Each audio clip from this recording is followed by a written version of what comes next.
Hello and welcome to NewFilmmakers Los Angeles in partnership with Movie Maker magazine.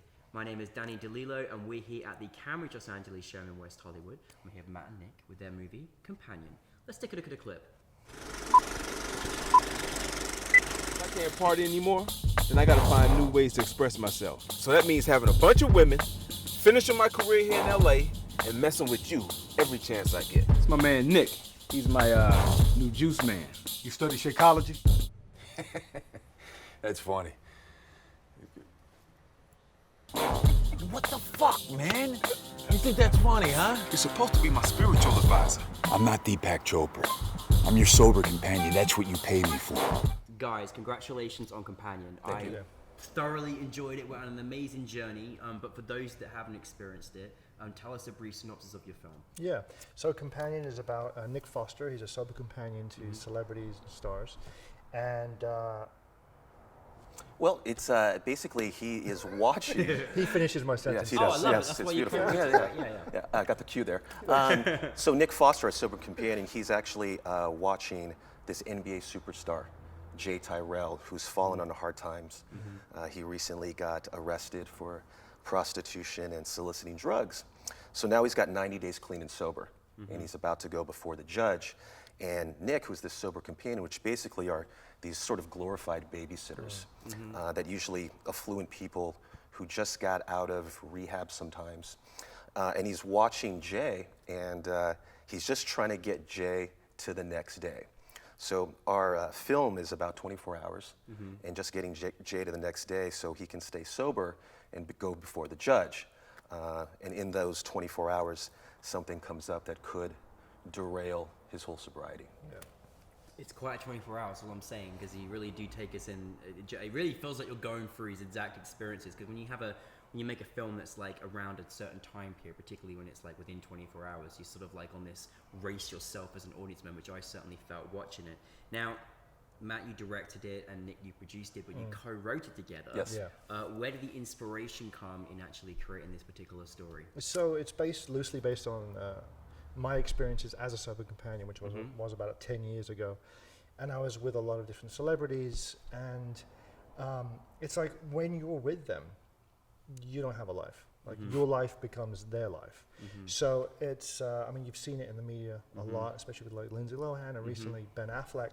You know, this person that's in the background, you're not quite sure who they are, they're part of the entourage. More often than not, that's the sober companion. Wow.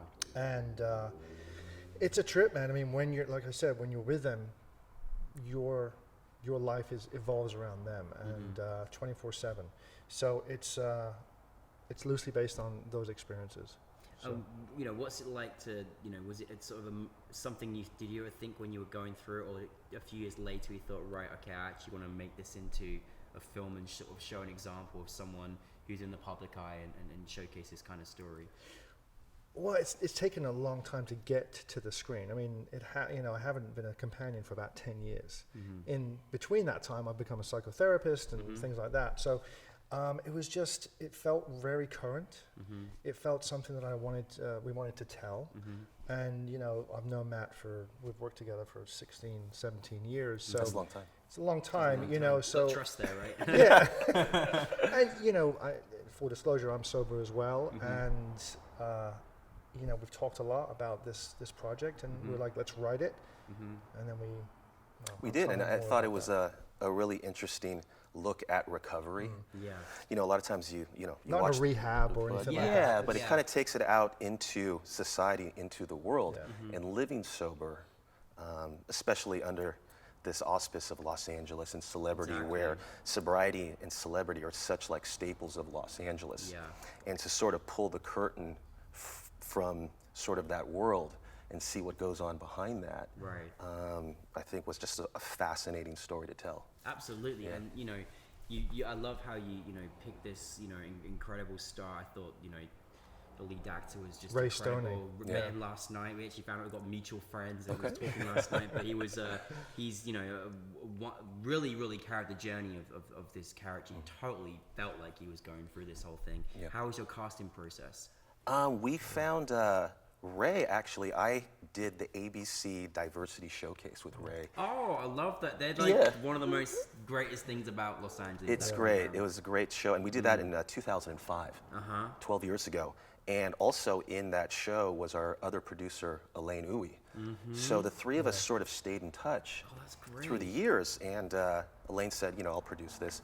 And he said, who do you want for this J role? And Ray, you know, I've stayed in touch with him via social media, and he was doing tons of commercials and TV shows. And I just hit him up one day, and I said, would you be interested in this?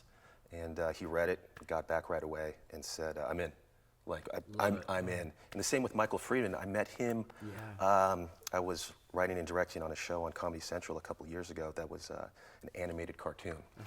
And he came in to do some voices. And I saw this guy, and he's just so blue collar. He's from Philadelphia.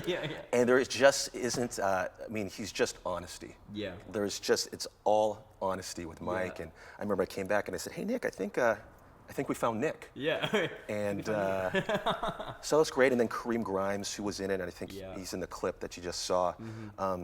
We were actually trying to find, we almost got a couple of big name rappers to play that part. And they fell through. And Kareem came through at the last second, and it was such a blessing. Thank God. Thank God. He was fantastic. You couldn't imagine anyone else taking So, that role. I mean, he was great. We really lucked out with the casting. Just because I think with any of these projects, I think the success is based 90% on who you cast. 100%. I mean, that's a make or break, and I think they played it so real.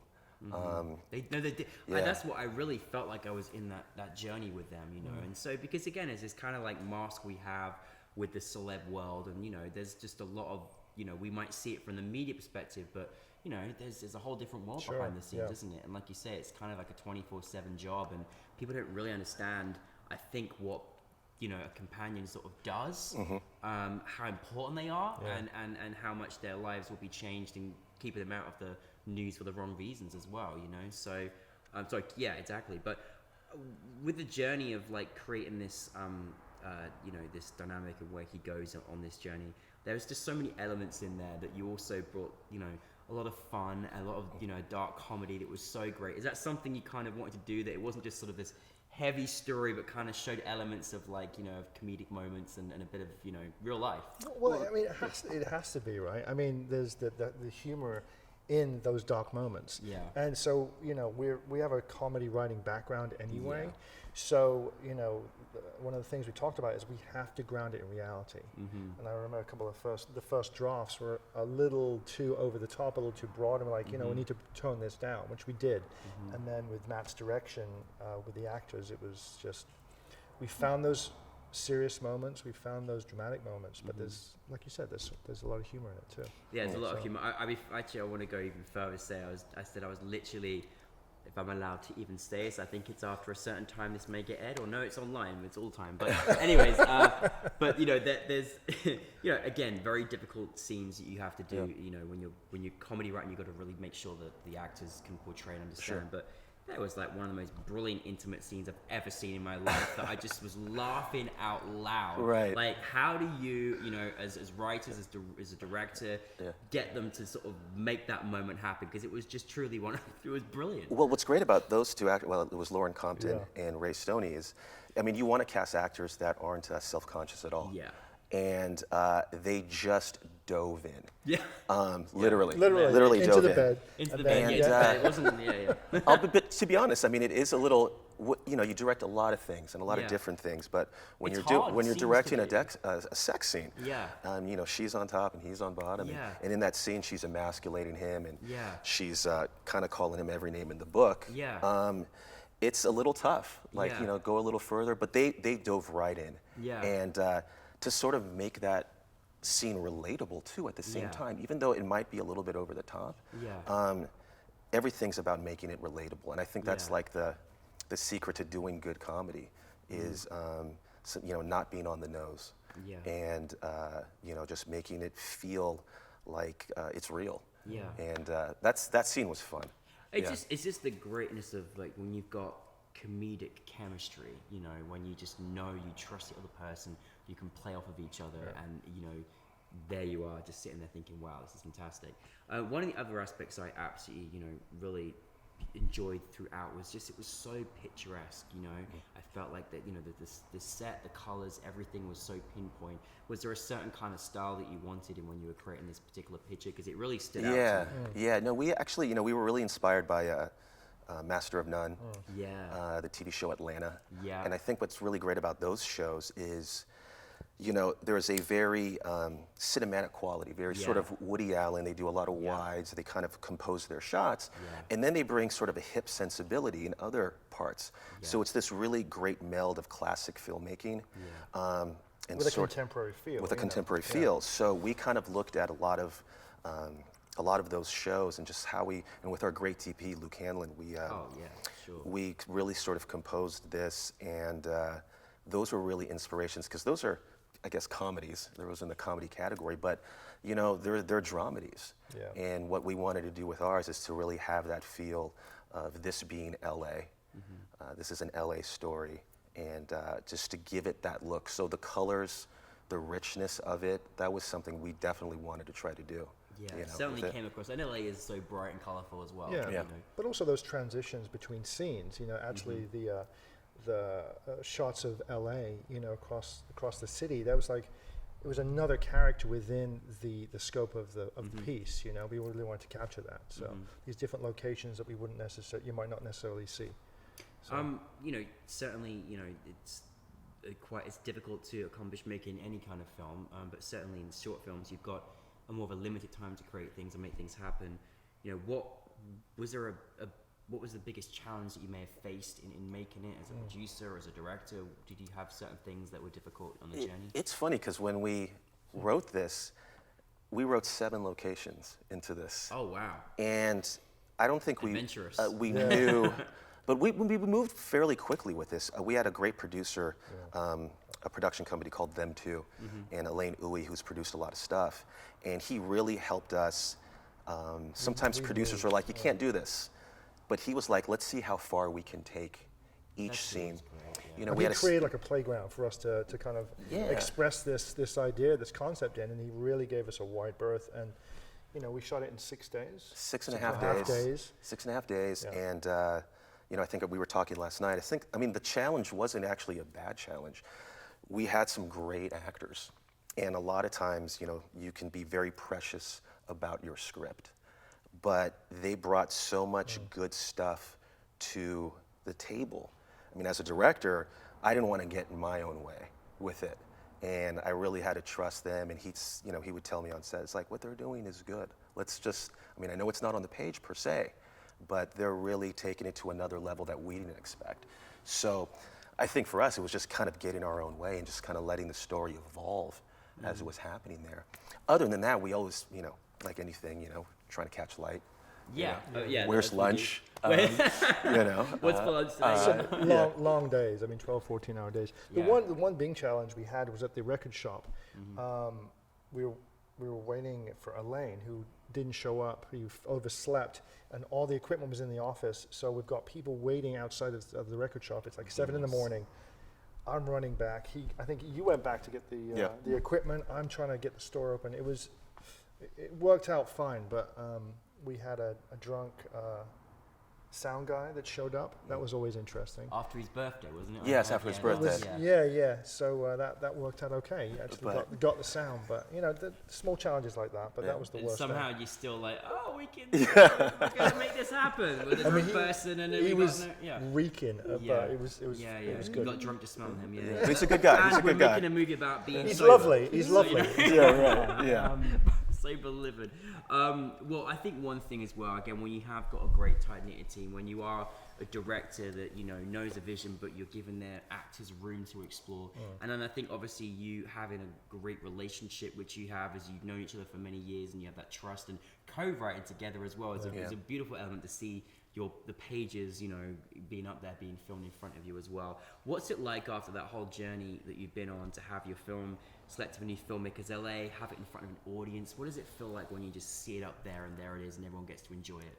I mean, it was great NewFilmmakers LA, I mean, I've known of the organization for a long time, and to do it in LA, you know, to show, to have it screen in front of all the people that have supported us, not only on the film, but throughout our In our careers. life, yeah. You know, it's not just about companion screening there, but you know, the people that come have seen our journey, Yeah. and they want to, you know, support the fact that we did this, Yeah. and to have an opportunity to screen it, you know, something independent that you do on your own.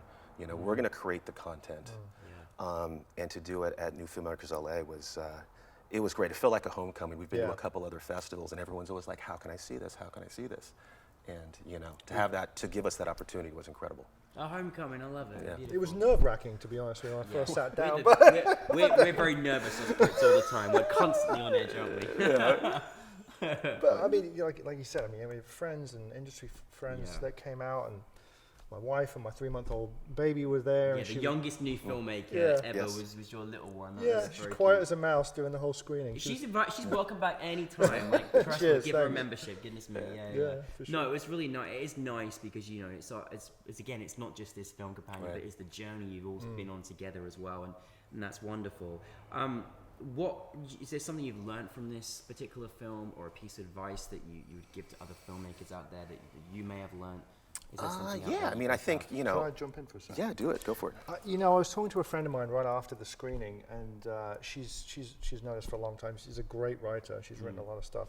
She's got a pilot that's been sitting in the industry for a while, a few years, and she comes to me. She's like, "You guys have inspired me." She's like, "I don't want to wait for someone to make my pilot, this passion project that she's had for years." She's like, "I want to make my own thing." And it's like any advice I can give, and I give this to, you know, we've been to festivals, quite a few festivals around the country, and people like coming up to us, young filmmakers. I'm like, write, create, and make your own stuff. Produce it, because we've waited on projects for other people to kind of give us the go ahead, and it's like, you know what, we're not doing this anymore. And that's what really inspired the both of us to put our money where our mouth is, put some money up, partner with a great production company, and get it made. And you know, to see a personal story like that viewed in front of lots of people, different screens, it's a huge thing. So that's the best advice I can give. Make your own, create, and make your own stuff. I think that's Yeah. wonderful. Don't sit on it as well. What he said. Make it happen. I love it. Well, I said, See that you guys have got a What good, he said. you got obviously a great working ethic together. And what is next for you both together or individually? Well, I mean, what's next actually for this film is actually we made it as a pilot presentation for a television show. Good. I'm glad it's great. That's So exciting. this is a It's bigger got legs, show Yeah. that we're going to pitch out coming in the new year, and we have some people interested in it to follow this Nick character as he's a sober companion, not only to NBA superstars, which what you saw, but like trust the fund rocker. kids, the Yeah. rock star, the it girl, the politician. Amazing. So there's all these stories that he goes through and the people he watches. So we're going to try to make more of Companion. That's great yeah. because you know you're honestly like there's certain short films that you see and you're like you know some sit in their box by themselves. Some could be a great feature film, but some are great TV series. And I'm glad because I was really thinking that watching it, I want to see more. we've got more stories to tell. That was more stories to tell. You absolutely, heard it here. We're getting exclusive right now, and it's Yeah. going on to the next track. That's very exciting. So that's next for you both to start creating together. Yeah, Yeah. we're going to do Excellent. more of these. Well, Yeah. listen, we love Companion, and thank you so much for bringing it to us, and Thank you. thank you for your great talents, and we're looking forward to much more of the journey with Companion and much more projects as well. Thank you so much, Thank you so Dan. much. Cheers. Thank you, man. Thanks a lot. Cheers, Thank cheers, you. cheers. Thank Thank you you. very much.